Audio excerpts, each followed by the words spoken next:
I find it No, terrifying, quite honestly, that he's in power. you should. We're all terrified. We all predicted this. I think I wrote a column in 2020, a month before the election. And as I said earlier, he's a result of a Faustian bargain. He's just an empty suit who's going to be a veneer for a hard left cabal of people who would never be elected.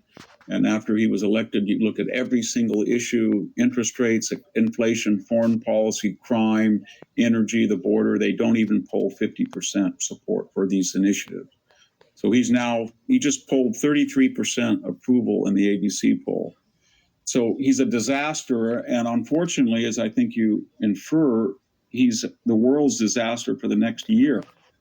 And that's very dangerous, because if you read Robert Herr's report, it wasn't that he was trying to be gratuitous, as Kamala Harris said, but he just said he doesn't know when his son died. He doesn't know when he was vice president. He's an elderly, nice old man. I don't believe he's nice. He was always a mean, I thought, SOB as a senator. But he's very dangerous. And I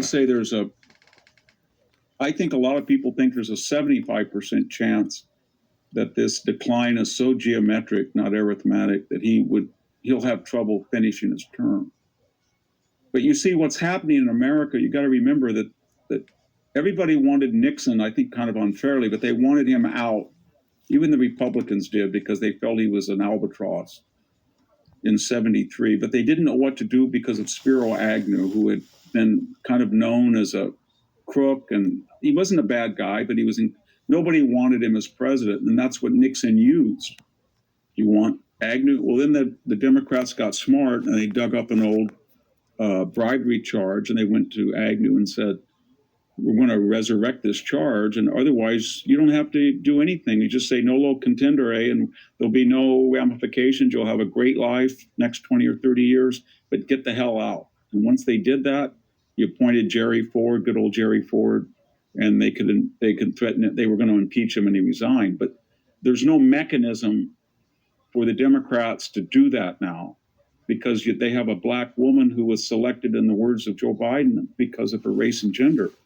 So people are as terrified of Kamala Harris, given what she says and acts, as they are Joe Biden. So nobody knows what they're going to do. He's one fall away from oblivion. If he trips or something, what happens? Are you going to get Kamala Harris? I guess you would. She would step in, then she would be an incumbent. Would you try to replace Biden at the convention and say, Joe, you're going to have to give your delegates to whom? Are you going to get rid of a black woman and give it to Gavin Newsom, who's been in charge of the worst states record of all the 50 states?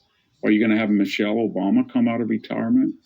So I've never seen in my entire life, and I'm 70, this level of confusion on the part of the left about what they're going to do. Because believe me, when you talk to some of them, they have more concerns than you do, because they have more intimate knowledge of his daily decrepitude than you or I do. Victor, don't you think it says something incredibly damning about the American political system that you can have a man like Joe Biden at the helm of a country? Well, I mean, what does that say about the America as a place? Well, if you take an autopsy of how this happened, the United States is run, not to be conspiratorial, but it's run by a bi-coastal elite. These are people in tech, finance, entertainment, professional sports, the foundations, the corporate boardroom, K through 12 that run it, especially academics, and especially the traditional and new media, Silicon Valley. If you look at the Fortune 500 or 400 of the world, you get up to the top 100, about 90% of them are American billionaires. And unlike the old 400, they're not in agriculture, mining, construction. They're in tech, finance, media, globally.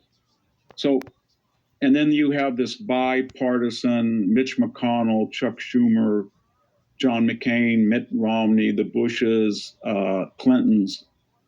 You have this group of people, and they kind of control things. And then when you have Donald Trump come in, who was completely not a part of that paradigm.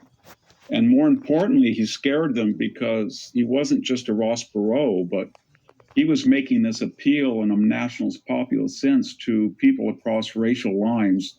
You know, he started saying, we're our farmers, our workers. He started, you know, he got almost 35% of the Latino vote. He may get 45. He got 9% of the black vote. He may get 20 next time. So they didn't know what to do with him. And of course, because his art of the deal style was to be crude and vulgar and make fun of people, that fed this image that he was a revolutionary.